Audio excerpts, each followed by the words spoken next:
بتقوى اللہ۔ مومنین کرام، اللہ تعالیٰ نے انسان کو آزاد پیدا کیا ہے، یہ عبد خدا ہے، اور خدا کے سوا یہ کسی اور کا عبد اور غلام نہیں ہے۔ کسی بھی انسان کو یہ حق نہیں ہے کہ وہ کسی دوسرے انسان کو اپنا غلام بنائے اور اس کے حق کو سلب کرے۔ یہ لا حکم الا للہ، حکم خدا کا ہے، اور انسان اسی حکم کے آگے سرنگوں ہے اور سر تسلیم خم کرتا ہے۔ باقی کسی بھی انسان کے بنائے ہوئے قانون اور کسی بھی انسان کے آگے اس کو نہیں جھکنا، یہ اصل اسلام ہے۔ اور خداوند متعال نے اگر بعض انسانوں کو فضیلت بخشی ہے اور حق کے حکمرانی دیا ہے، تو پہلی بات تو یہ ہے کہ وہ خدا کے حکم سے، خدا کی اجازت سے، خدا کے اذن سے وہ حاکم ہے۔ جس کو خدا نے اجازت نہیں دی اس کو کوئی حق نہیں ہے کہ وہ دوسرے مسلمانوں پر حکمرانی کرے۔ اور جو حکمران ہے، جس کو اللہ نے حق دیا ہے، وہ بھی اس بات کا پابند ہے کہ وہ قوانین الہیہ کے مطابق انسانوں پر حکومت کرے۔ گویا وہ اس کی ذاتی خواہش اور اس کی ذاتی مرضی نہیں چلے گی، اگرچہ وہ حکمران ہے اور حاکم ہے مسلمانوں کا، وہ حکم خدا کو نافذ کرنے کا وہ ذمہ دار ہے، اور حکم خدا چلے گا، خدا کی مرضی چلے گی، حتیٰ اس حاکم پر بھی خدا کا حکم نافذ ہے، اور اس حاکم پر بھی خدا کی مرضی نافذ ہے، وہ بھی کوئی خدا کے حکم کی عدولی نہیں کر سکتا۔ اصل حاکمیت اللہ کی ہے اور اللہ کے قانون کی ہے، اللہ کے حکم کی ہے، باقی کسی کو کوئی حق نہیں ہے۔ انبیاء علیہ السلام کو اللہ نے ہمارا ولی اور سرپرست بنایا، وہ اذن خدا سے ہمارے ولی اور سرپرست ہیں، اور ائمہ علیہ السلام کو بھی اللہ نے ہمارا ولی اور حاکم بنایا ہے، وہ اللہ کے اذن اور حکم سے ہمارے سرپرست اور ہمارے حاکم اور حکمران ہیں۔ اور غیبت امام زمان عجل اللہ تعالی فرجہ الشریف کے دوران وہ فقیہ جامعۃ الشرائع جو قوانین اسلام کا پابند ہو اور قوانین اسلام کو گہرائی کے ساتھ سمجھ سکتا ہو، اس کو حق ہے کہ وہ حاکم بنے، اور اس کے لیے بھی ائمہ کی اجازت کی ضرورت ہے، جو ائمہ علیہ السلام نے فقہاء کو عطا کی ہے، باقی نہیں ہے۔ اب رہا مسئلہ ان ممالک میں جہاں پر یہ سسٹم جو ہے وہ رائج نہیں ہے، تو وہاں پر بھی خود پاکستان میں تو الحمدللہ جو ہمارا آئین ہے، جو ہمارا قانون ہے، اس میں اللہ کی حاکمیت کو تسلیم کیا گیا کہ اس کا جو حاکم ہے وہ اللہ ہے، اور یہ اس میں صراحت کے ساتھ لکھا ہے کہ کوئی ایسا قانون پاس نہیں ہوگا جو شریعت اسلام کے مخالف ہو، اور انسانوں کو حق ہے۔ لہذا پاکستان کے اندر تمام پاکستانیوں کے جو حقوق محفوظ ہیں وہ آئین اور قانون کے دائرے میں ہیں، تو اس قانون کی پابندی نہ کرنا اور اس قانون کے مطابق پاکستان کے جو شہری ہیں، جو لوگ ہیں، ان کو ان کے حقوق نہ دینا، یہ ظلم ہے، یہ ظلم اور زیادتی ہے۔ یہ ملک اور اس ملک میں بسنے والے جتنے بھی لوگ ہیں وہ تب عدل و انصاف کے ساتھ زندگی گزار سکتے ہیں جب آئین اور قانون کے مطابق جو ان کے حقوق ہیں وہ ان کو دیا جائے، اور پاکستان کی بقا بھی اسی میں ہے، پاکستان کی سلامتی اسی میں ہے کہ پاکستان میں قانون کی حکمرانی ہو اور آئین کی بالادستی ہو۔ کسی بھی مرحلے پر اس قانون کو اور آئین کو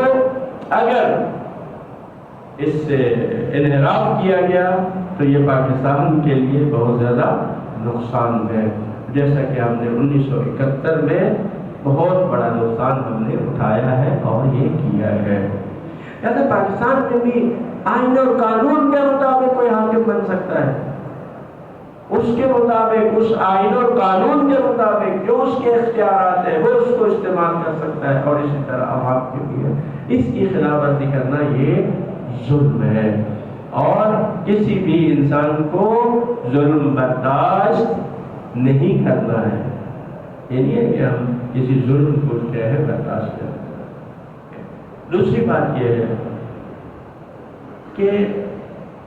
مکتب اہل بیت علیہ السلام کے ماننے والے عام طور پر وہ ان چیزوں سے، ملکی مسائل سے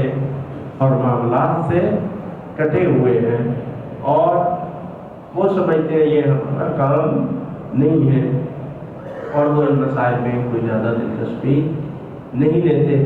اس میں کئی وجوہات ہیں۔ ایک تو خود جو تاریخ میں ہم ظلم و ستم کا ہر دور میں نشانہ بنتے رہے، اس کی ایک وجہ ہے کہ انہوں نے ہمیں، حکمرانوں نے ہمیں سائڈ پہ لگایا، ہمیں دیوار کے ساتھ لگا دیا، ہمیں زیر زمین جانے پر مجبور کر دیا، ہمیں تقیہ کرنے پر مجبور کر دیا کہ ہم اپنی بقا کو قائم رکھ سکیں، ہم باقی رہ سکیں۔ ورنہ دشمن نے تو ہم سے، ان حکمرانوں نے جینے کا حق بھی چھین لیا تھا۔ تو اس کے بھی اثرات ہیں کہ اب وہ اثرات ابھی تک باقی ہیں، ہمارے ذہنوں پر بھی ہیں کہ ہمارے شیعہ لوگ ان معاملات میں کوئی مداخلت نہیں کرتے، کوئی حصہ نہیں لیتے، اور ابھی تک بھی پاکستان کے اندر یہی ہمارے جو لیڈران بھی تھے اور وہ بھی تھے، ہم یہ کہتے بھائی ہمیں کچھ نہیں چاہیے، ہمیں آزاداری چاہیے، ہمیں اور کوئی نہیں چاہیے، ہمیں بس یہ ہے کہ ہماری مجالس برپا، ہمیں رونے دیا جائے، ہمارے جلوس نکلے اور آزاداری ہو۔ ہمارے یہی مطالبات رہے ہیں، اس کے علاوہ ہمارا کوئی مطالبہ، یہ مطالبہ برحق ہے، یہ صحیح ہے، لیکن صرف ہمارا یہ مطالبہ تو نہیں ہے کہ بس ہمیں یہ دے دیا جائے، اور حکمرانوں نے بھی یہ کہا کہ بس ان کو یہ دے، باقی جو مرضی کرتے ہیں۔ یہ درست نہیں ہے، یہ جو طرز عمل ہے یہ درست نہیں ہے۔ ہم اس ملک کے باسی ہیں، آپ دیکھیں گے اگر ہم 25% ہو، 20% ہو، تو ہم کیا ہے کہ اس پاکستان میں جو آبادی ہے اس کا 5واں حصہ ہے، یہ 4تھا حصہ ہے، تو ہم ان مسائل سے لاتعلق نہیں رہ سکتے۔ آپ دیکھیں کہ ہمارے یہ ائمہ کی سیرت کو پڑھنے کی ضرورت ہے۔ ائمہ علیہ السلام اور ان کے چاہنے والے کیا ہے کہ اگر ان کو ائمہ علیہ السلام کو سائڈ پہ کیا گیا اور ان کو گوش و کنار میں رکھا گیا تو ان کی وجہ کیا تھی؟ وہ یہی چاہتے تھے کہ یہ ان مسائل سے جو اجتماعی معاشرے کے سیاست مسائل ہیں، ائمہ علیہ السلام کو اس میں مداخلت نہ کریں، ٹھیک ہے، ان کی یہی تھی۔ لیکن جب وہ اس میں کامیاب نہیں ہوتے تھے، دیکھتے تھے ائمہ علیہ السلام اپنا جو کردار تھا وہ ادا کرتے تھے، مجبور ہو کے ان کو زندان میں ڈال دیتے تھے، مجبور ہو کے ان کو جلا وطن کر دیتے تھے، مجبور ہو کے جب دیکھا نہیں ہو رہا دہشت دے کے شہید کر دیتے تھے۔ یہ ان پہ یعنی غور کرنے کی ضرورت ہے۔ لہذا میں آپ سے یہ عرض کروں گا کہ ختم ہو گیا، بہت ساری چیزیں ہیں کہ ہمارے جو لوگ ہیں، بالخصوص ابھی جو میری عمر کے ہیں یا مجھ سے بڑے ہیں یا کچھ چھوٹے ہیں، وہ شاید یہ زمانہ کسی حد تک ہمارا گزر گیا ہے، جو ہمارے جوان ہیں، آئندہ آنے والی نسل ہے، وہ ملکی مسائل سے الگ تھلگ نہ رہیں، اپنے طور پر جتنے ہیں وہ ملکی معاملات کے اندر، ملکی مسائل کے اندر، ملکی سیاست کے اندر وہ کیا ہے اپنا کردار ادا کریں، ٹھیک ہے۔ وَإِلَّا ہم یہیں پہ کھڑے رہیں گے، کبھی ہم پر چناب میں ظلم ہوگا، کبھی کہیں پہ ظلم ہوگا، کبھی ہماری آبادی کا تناسب جو ہے وہ چینج کیے جانے کی سازشیں ہوں گی، کبھی کیا ہوگا کبھی کیا ہوگا، اور ہمیں فرقہ وارانہ مسائل سے الجھائے رکھیں گے، اور ہمیں وہ یہ چاہتے ہیں کہ یہ اس کی فرقہ واریت کا جو محدود سا ایک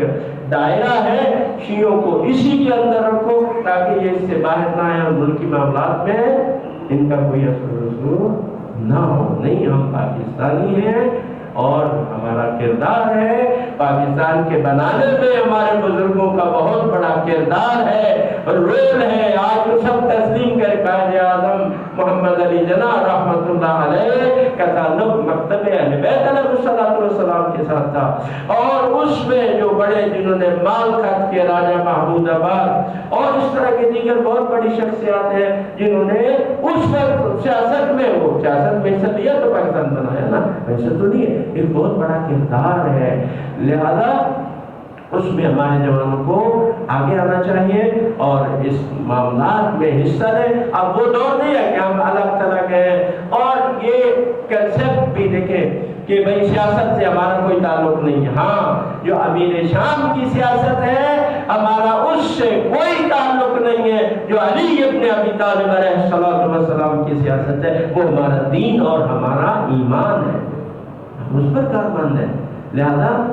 اس سلسلے میں یعنی اس فکر سے ہمیں نکلنا چاہیے کہ ہم بس ہمارا ان سے کوئی تعلق نہیں، ہمارا تعلق ہے، ہم پاکستان میں رہتے ہیں، آگے ہم نے رہنا ہے، ہماری نسلوں میں آگے بڑھنا ہے، لہذا ان معاملات سے اپنے آپ کو لا تعلق جو ہم نے نہیں رکھنا، اس میں ہمارا ایک رول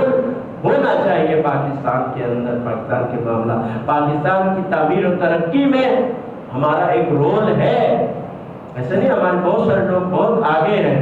اور آپ دیکھیں کہ بڑے بڑے جو لوگ یعنی جنہوں نے پاکستان کی خدمت کی ہے، پاکستان بنانے کے بعد بھی وہ کیا مکتب اہل بیت علیہ السلام سے ان کا تعلق ہے، آج بھی بہت یعنی ٹیلنٹ بھی ہے، اور بڑے بڑے لوگ ہیں جو مختلف جگہوں پہ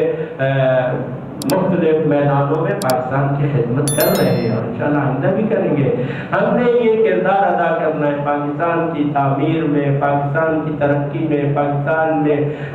پاکستانیوں کے حقوق کے لیے، پاکستان میں آئین کی بالادستی کے لیے، پاکستان میں اچھے حکمرانوں کی حکمرانی کے لیے ہمیں اپنا جو کردار ادا کرنا ہے، اور اہل بیت علیہ السلام کی تعلیمات کو ہم نے لے کے آنا ہے، لوگوں کو بتانا ہے کہ اہل بیت علیہ السلام کی تعلیمات کیا تھی۔ بارگاہ ہمارے اس ملک کی حفاظت فرما، اور اس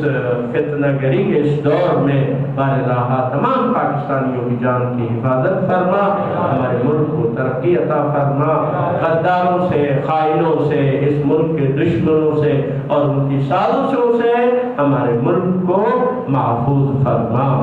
بسم اللہ الرحمن الرحیم۔ والعصر ان الانسان لفی خسر